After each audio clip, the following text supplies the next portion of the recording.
how to trade AKD precise planning. So unang-una mga kapans ay tingnan muna natin ang trading signal natin ngayon.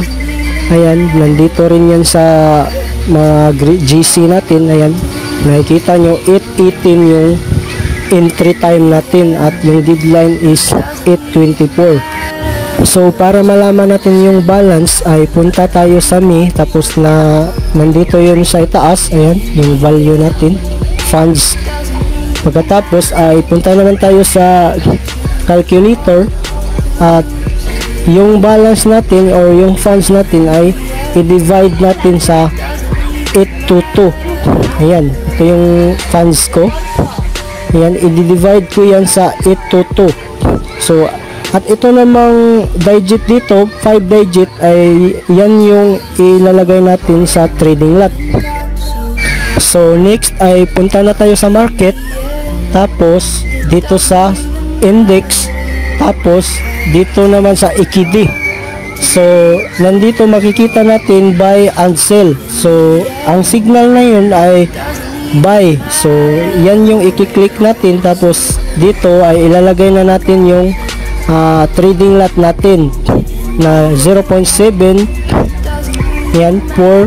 Ayan, so ilalagay nyo yan, tapos pag nag 8:18 na, pwede na natin i-confirm.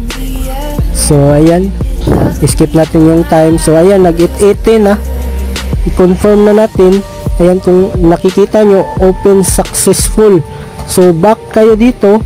Ayan, tapos dito sa position, ayan, dyan, punta tayo dyan para makita natin yung trading natin na nagra-run. So dito nyo makita yung kung nagpa-profit na yung trading natin.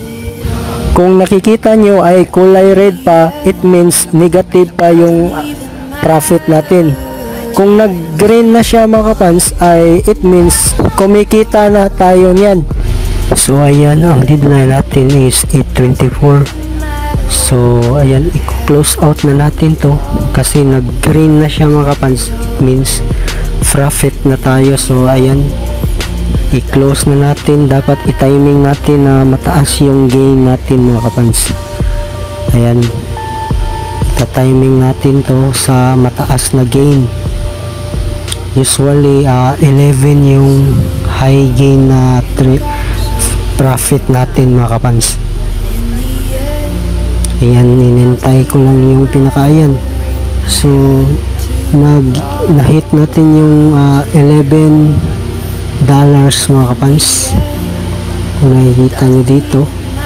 So 11.24 yung profit natin ngayon mga kapans, $11.24. So yan, napaka simple lang mga kapans. 6